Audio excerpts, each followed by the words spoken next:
The first round is in the books, and so we've got winners, losers, and more to reflect on today on the Locked On NFL Scouting Podcast.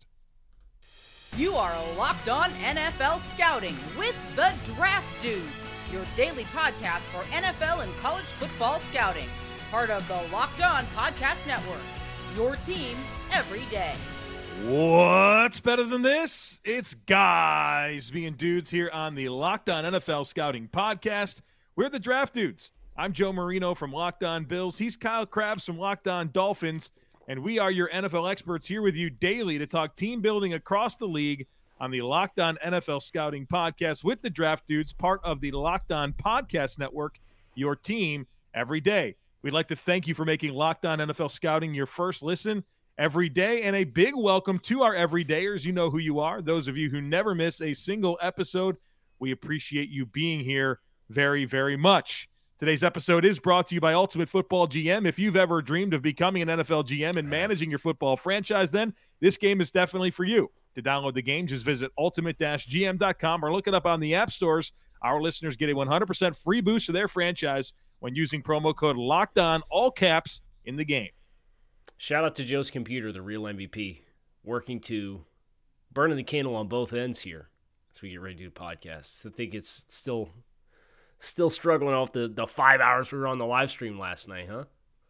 Yeah, so listen, if you wanted our very authentic, immediate reactions to all the picks, first of all, where were you last night?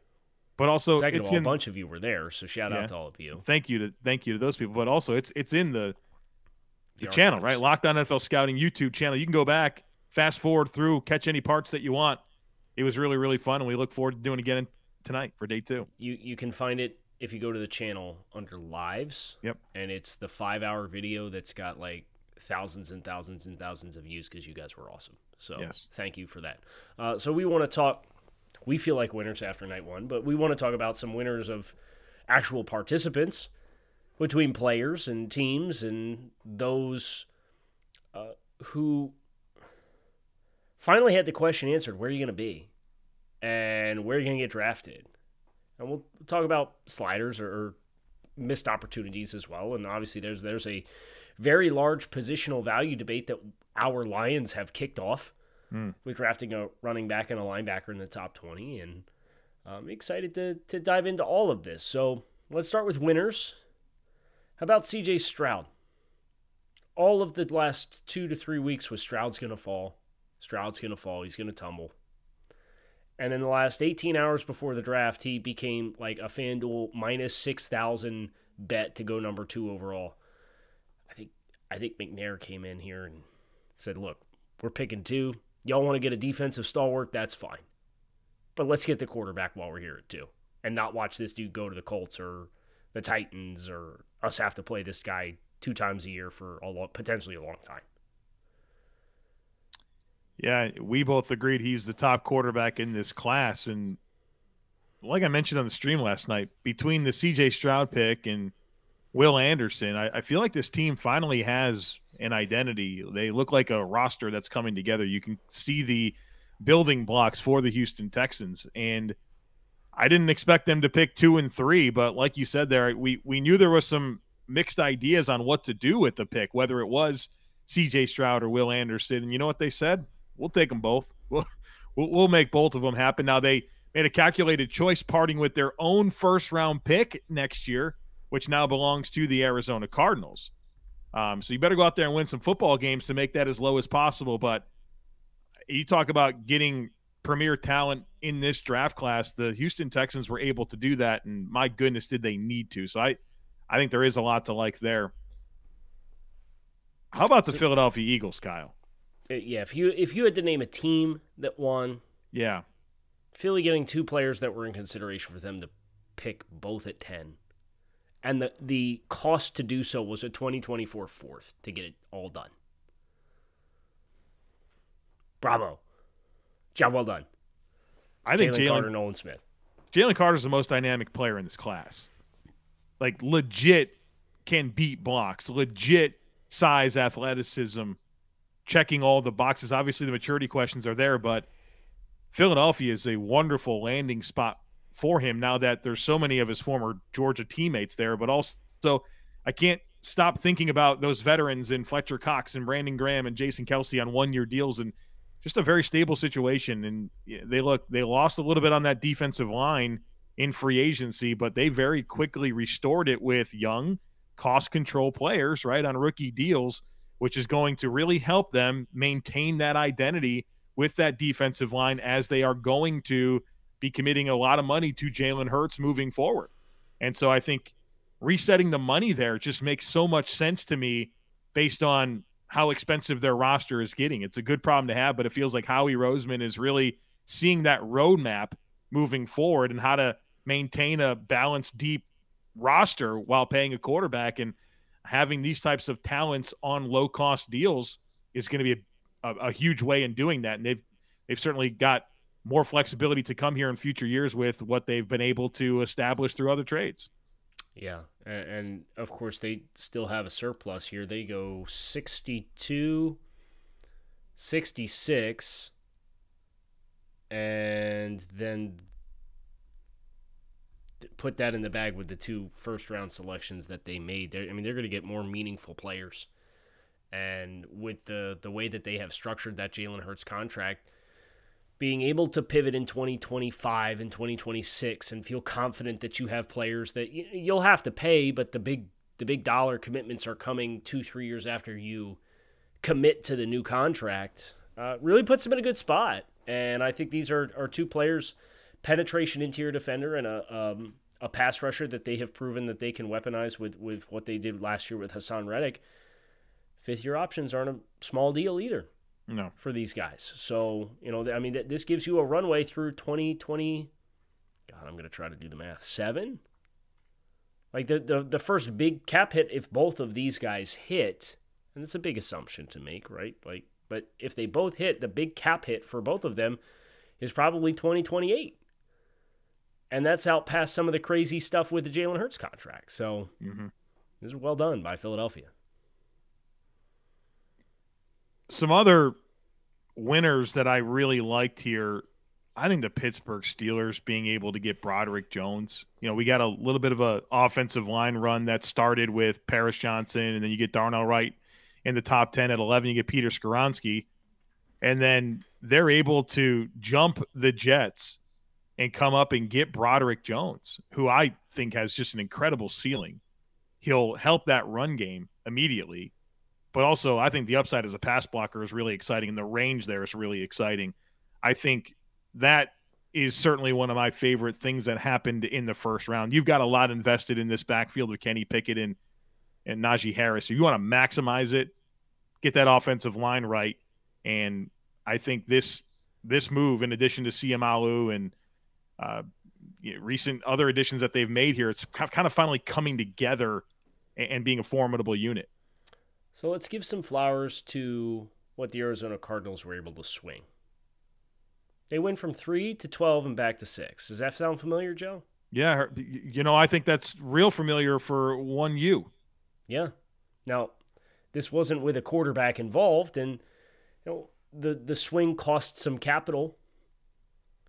But they sent 3 and 105 for 12, 33, a future 1 and a future 3. And then they came back up from 12 to 6 and sent their own second-round pick at 34. So they effectively moved up 1 spot in the second round and added a future 1 and a future 3 in exchange to take the same player at 3 that it seems like they were going to, or to take the same player at 6 that it seems like they were going to take at 3. Still got a premium player, right, at a premium position in Paris Johnson, the offensive tackle. But we can't forget here that this is Houston's original pick that they got, Arizona. I mean, with the 1, yeah. With the 1 next year. Arizona could be staring at 2 top 10 picks next year based on their actual result and what Houston and where they finish. Yeah, I think Houston stacking up in the South is an interesting conversation. I'd love to shout out one more pick here. Deonte Banks to the New York Giants.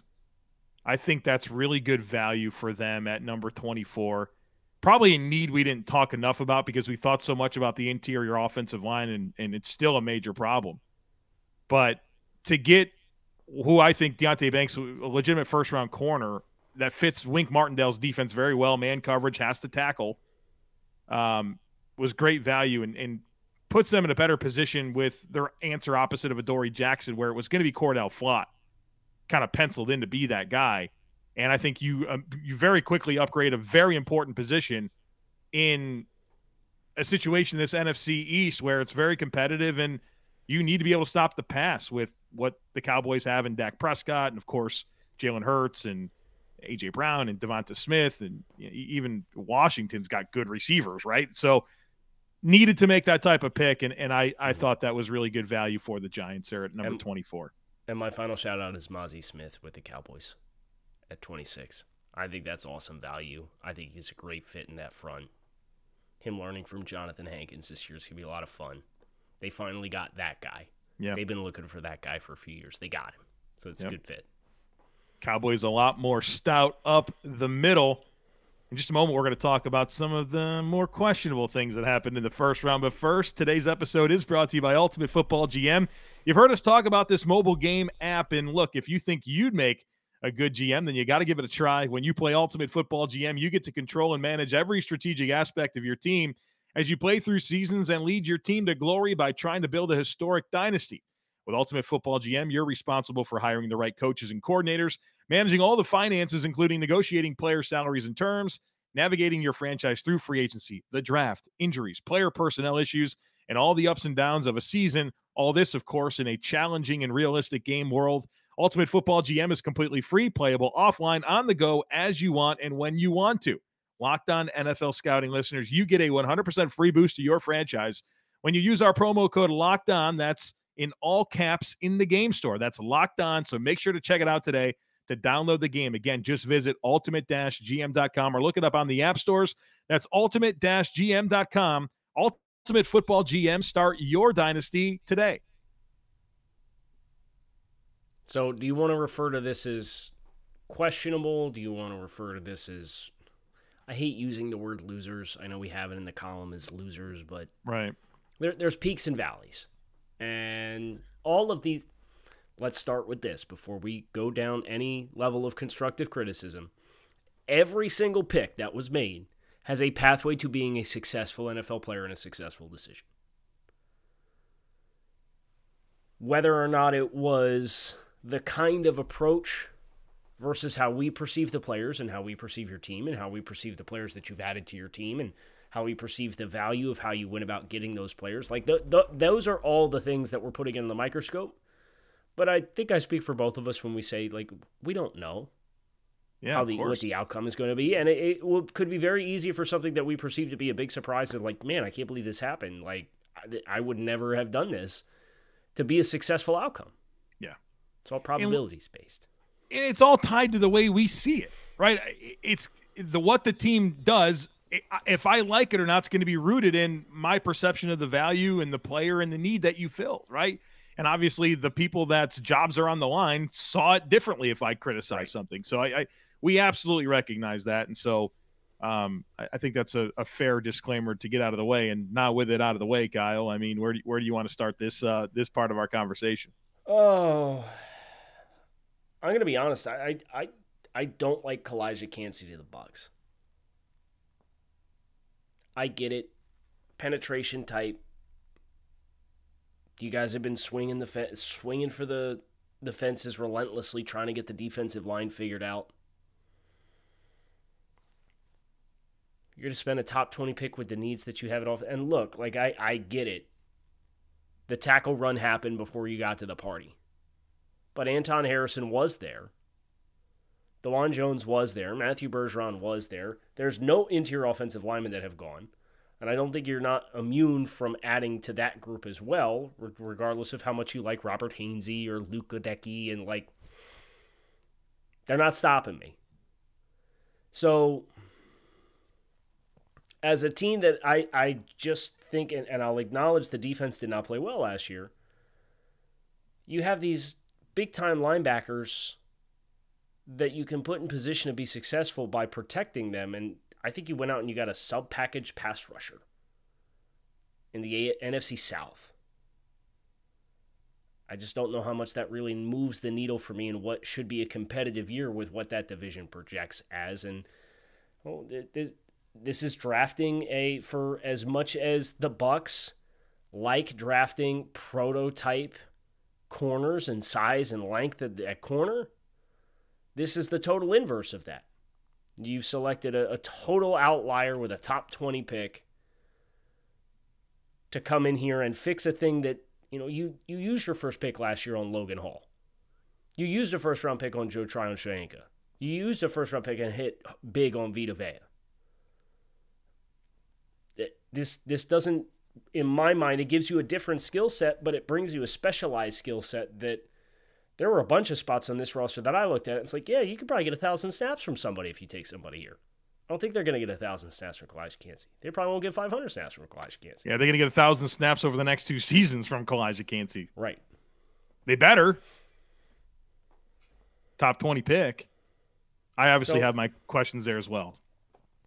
There's a pathway for success here. It's just with the other needs that they have on the roster and other players that I perceive and value, it's not the direction that I would have gone. And that doesn't mean it's not going to be successful, but I think that path there will be detrimental to Tampa having success, consistent success, game by game and week by week in 2023.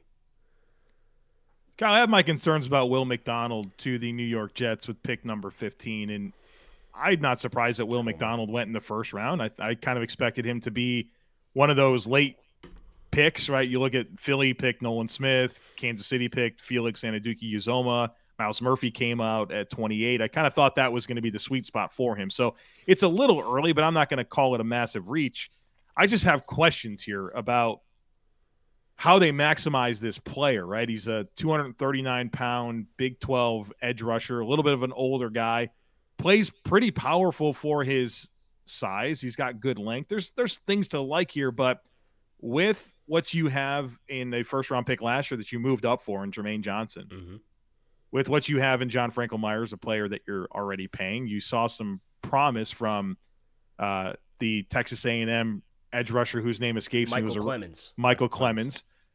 Carl Lawson is still on this roster. He won't be, right? You would think that's got to be a big signal there. This is the kiss of death here for that. And they can free up some money there, but I don't know. I thought they had bigger questions on the interior defensive line. Maybe there was an offensive line play to go here. You think about Pittsburgh kind of jumping them, and did this put them in a position that they didn't expect to be, right? Was Broderick Jones their plan at 15? And they get jumped, and now their pivot is just a little bit strange to me. Well, I don't know how much better they got with that pick. That's my question. That's where I am going to get on board with you to say the Jets missed the mark, because if you wanted to set your plan in place to say we are definitively going to draft Broderick Jones, you got jumped with 140. You got 112, 143. You couldn't offer 143 to trade back one spot and play defense here and slam the door shut on the Steelers? Right? I'll give you the extra 5, but you move back one spot instead of 3. I think 3 teams got jumped on Thursday night and had to pivot. The first time it happened, I think it was the Lions with Devin Witherspoon. They got, they didn't get jumped with a trade, but that player came off the board. That was, and I put the spiderweb effect of that one is crazy. Yes. There's this one, and then I don't know, maybe Dallas would have picked Mozzie Smith, but a lot of thought that Dalton Kincaid was their player, and they had to pivot. Again, I think that's a good landing spot. I like how they pivoted. Mozzie Smith, I think, really helps them, and all the tight ends are there for them to consider with their next pick. But we saw, I think you could feel like there was some things that happened. Even the Giants kind of making that move up for Deonte Banks, kind of slamming the door shut on the corners. I know Joey Porter's still available. I think we've heard enough concerns about Joey Porter that we're not all that surprised that he's still around. But it's been interesting to see how some of the trades that happened really do feel like, Yeah, I think you had to do it. I think if you wanted to get that player, you had to do it. Well, and even Philly with Jalen Carter, that feels like a defensive move to flip one spot. Be like, right. Why are you giving up a future for? So somebody else doesn't get your guy when he fell this far, right? And we had heard Pittsburgh maybe into that stratosphere of the draft would be interested in coming up for Jalen Carter. So Philly's saying, all right, Chicago, what do we need to give you to get the same player we're going to get, but not move down and take more?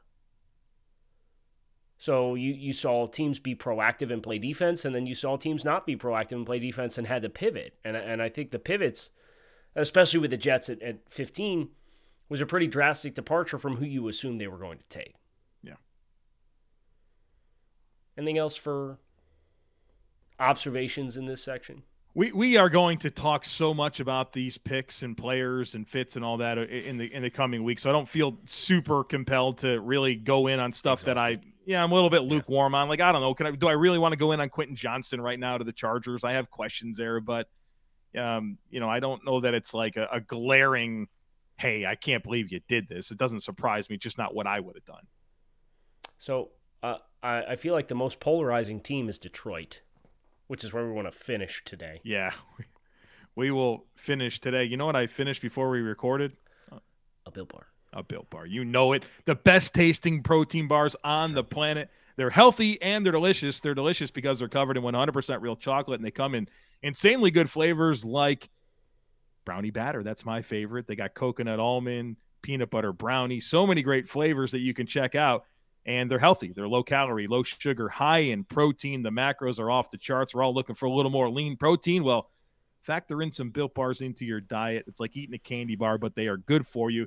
Look, you can head on over to Built.com. Try them out for yourself. Use our promo code LOCKDOWN15. You'll get 15% off your next order. But you can also head on over to your local Sam's Club or Walmart and pick up a box off the shelf. Trust me on this. Try them. You'll thank us later. And you might get a little addicted like Kyle and I are. So the Detroit Lions picked twice. They traded down from 6 to 12 and got 34. Then they drafted Gibbs.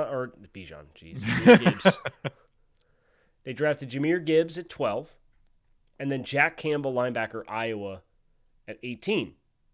They're scheduled to pick today at 34, 48, and 55 in the second round alone. Life is good for Detroit. But the question is, well, you used the 12th overall pick on the second running back in the class, and you used the 18th overall pick on the first linebacker in the class. Did you miss the mark by investing these premium assets in non-premium positions? That's what people are asking. Listen, I think that's a fair criticism. But I'm also not sitting here with my palms to the air questioning everything about the direction of the Detroit Lions, because I'll tell you what, I like these two football players. I really do. I mean, especially Jahmyr Gibbs. Ben Johnson's going to maximize that player. For sure. And DeAndre Swift, he kind of stinks. He's not it. He's not it. He's frequently injured. He has ball security issues. He has not illustrated good vision or discipline as a runner. And he's selectively soft. Like, I'm sorry. I have Dolphins fans. What, do you think we could flip for DeAndre? I don't want DeAndre Swift. He's in a contract. You're getting $2 million this year. Has never put it all together, regardless of the physical talent that he has. I applaud Detroit for moving on, assuming that they're going to move on. Because they should move on. He's going to be Who's the player every year that gets the buzz, and then it never happens? He's Sammy Watkins.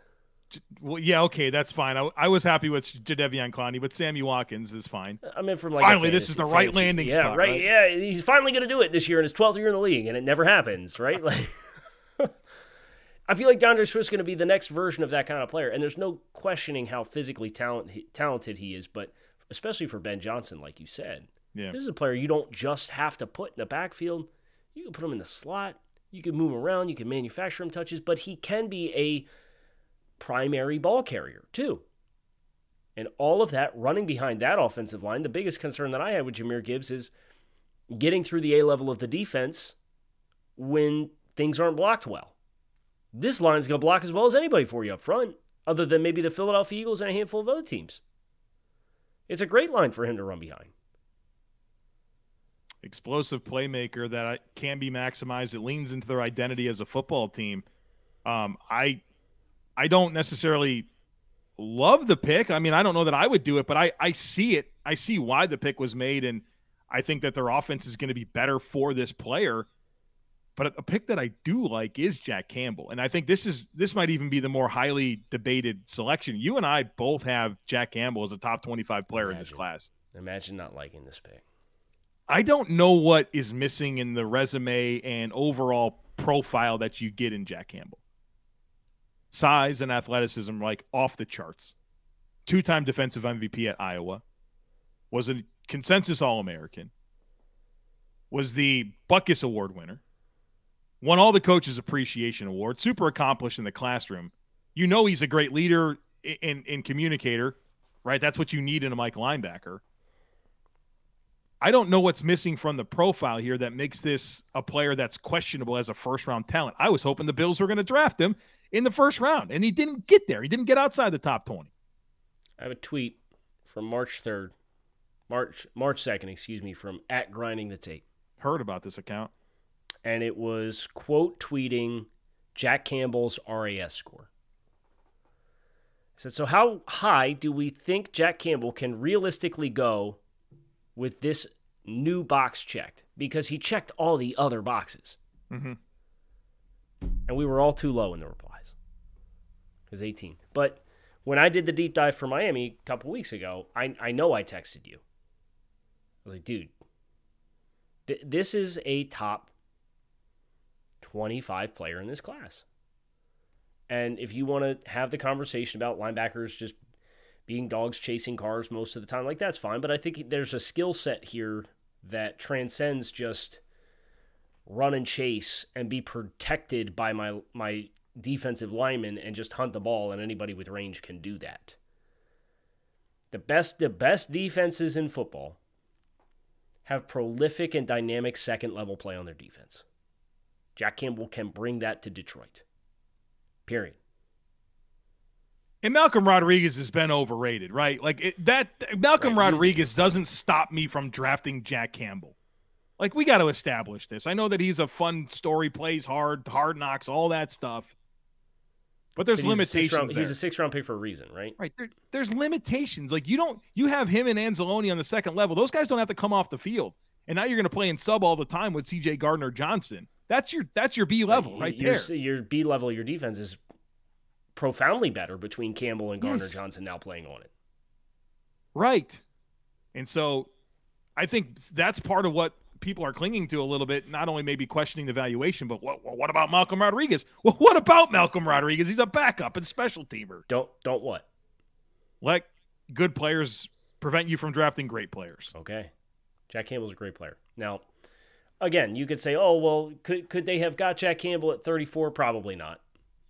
Right? No, I don't think so. Not. No. Could they have got Jahmyr Gibbs at 18? Maybe, but we're so much buzz on him that he was going to go in the first round. Like that became the expectation very quickly this week, and it happened. So, in a perfect world, you don't select those players in those spots. But this is an imperfect world. And you are a part of a living, breathing experience that involves 32 teams acting in their own self-interests. And being able to say, oh, well, we're not going to pick the players that we feel the best players to take a lesser player at a more important position. What is it? Not arbitrarily determined, but universally applied as a more important position just because we need to take that player instead, I don't think is the most profound way to build a team. There's appropriate investment inflections for teams at certain points along the way, right? If Detroit is in year one of this regime, let's say who's this year's example of that? If Detroit is the Houston Texans and you draft Jahmyr Gibbs at 12 and you stay at 12 and you pick him there, it's a bad pick. This is year 3 of a foundation that they have been building it makes it a different story. And it's not some people refer to these as luxury picks, right? But it's like, if you're trying to field a roster with impactful players and quality starters at as many spots as you can, and these are highly rated players that have a marriage of need and quality of player, and you're in year 3 and you're trying to compete and win the NFC North, go for it. Go for it. Yeah, there's probably going to be a pass rusher or an offensive lineman or an interior defensive lineman that 3 years from now you'll look back at and went after that pick and say, oh man, they could have had a more premium position player and drafted this player instead. Look how successful he is. And that's fine. But if it doesn't meet within the intersection of the needs of where Detroit is at right now, I don't have a problem with it. And I'm not going to tell anybody that disagrees that they're wrong. But that's just the perspective. If I'm looking at as objectively as I can at the Detroit Lions and where their improvement opportunities were and the quality of the players that they had available, assuming full well that those players weren't going to be available the next time they came back around on the clock, just pick the players. We talk about go get your guy all the time. How about the division? Being mindful of the division here too. Detroit Lions playing in the NFC North. Green Bay Packers with Jordan Love now at quarterback. They're going to lean into A.J. Dillon and Aaron Jones like never before. Yep. You got Justin Fields in this rushing offense with they have Deonta Foreman now, right? In Chicago with Khalil Herbert, right? They're going to want to run the football. Minnesota, I mean, I'm not sure if Dalvin Cook's part of the equation, but they've historically been one of the better rushing offenses in the league over the last several seasons. Jack Campbell's a great downhill player that can deconstruct blocks and process quickly and fill the run. And he's not an elite range coverage linebacker, but he can more than hold his own. Right. He'll handle significant portions of the middle of the field in zone coverage.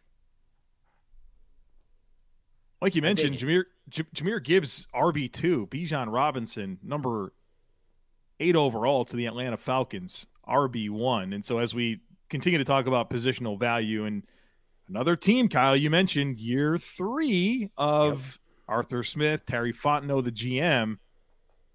We've said it multiple times. There's no team that can maximize Bijan Robinson like Atlanta.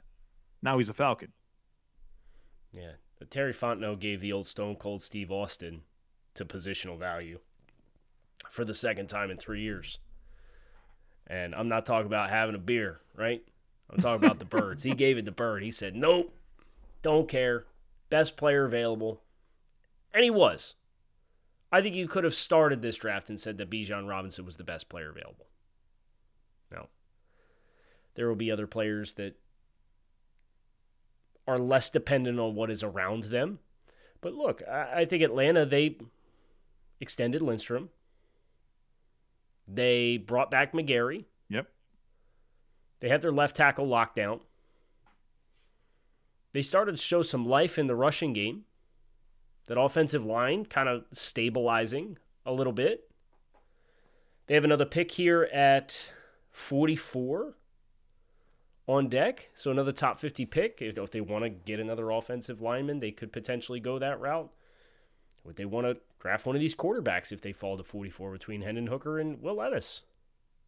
Do you think Detroit goes one at 34? Maybe. I don't know, man. I think it'd be kind of fun now that you're out of the first round, and this is a house money pick for you anyway. You didn't have this one when it started. Maybe. I'll say maybe. They feel like, and with how much they run the ball, they feel like an offense that absolutely is going to. Okay, I'll put it this way. The situation that Bijan Robinson is walking into is significantly better than the situation that Najee Harris walked into when he was picked in the first round by the Pittsburgh Steelers. And no Najee question. Harris went on to be a very, very successful fantasy starter for a lot of people his first season because of volume. Bijan's going to get that kind of volume, and he's a better player in a better situation. I don't know what else to tell you. Terry Fontenot, 3 top 10 picks. He picked 3 playmakers: Kyle Pitts, Drake London, Bijan Robinson. You think, I mean, you for all the conversation we have about some of these quarterbacks not having any first-round picks or anything like that to work with, Desmond Ritter's got 3 top 10 picks to try to make it work here as he takes over as the starting quarterback for the Atlanta Falcons. So, and with, like you mentioned, a stable offensive line, like they're all paid veterans on that O-line for Atlanta. So, Arthur Smith, offensive minded. They did a lot for that defense in free agency, a lot. I mean, this could be one of the funnest divisional races to watch. I don't know that any team's going to have like an amazing record. You might 10 wins might get it done. 10 gets it done, right? It's going to be tight all the way through. I think Atlanta's probably the team that has the best chance to get 10 wins right now. We're going to debate this division so much. I don't know if I'm ready to go in on that. But I mean, can you not talk yourself into New Orleans? I absolutely could. I could talk myself into Carolina too.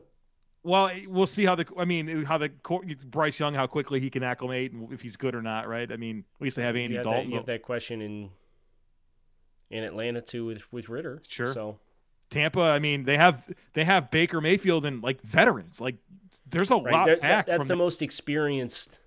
But that line's got to. Y'all better land a tackle here. They're thinking 50. They're gonna. You need a tackle. They need a tackle for sure. So we'll see. That's going to do it for us here on Locked On NFL Scouting. We have the live stream tonight starting, 7 o'clock? Good. Oh, man, we should have known the answer to that before we started talking. We got 30 minutes prior to the start of round 2. 30 minutes prior to the start of round 2. We're going to be on the YouTube channel, Locked On NFL Scouting. You can find us, your teams every day, on YouTube, wherever you listen to your favorite podcast. Shout out to our everydayers who keep it locked in here with us on Locked On NFL Scouting. Kyle Crabbs, Joe Marino. Make it a great rest of your Friday. We'll be back to talk to you all again tonight on the live stream for rounds 2 and 3. Keep it here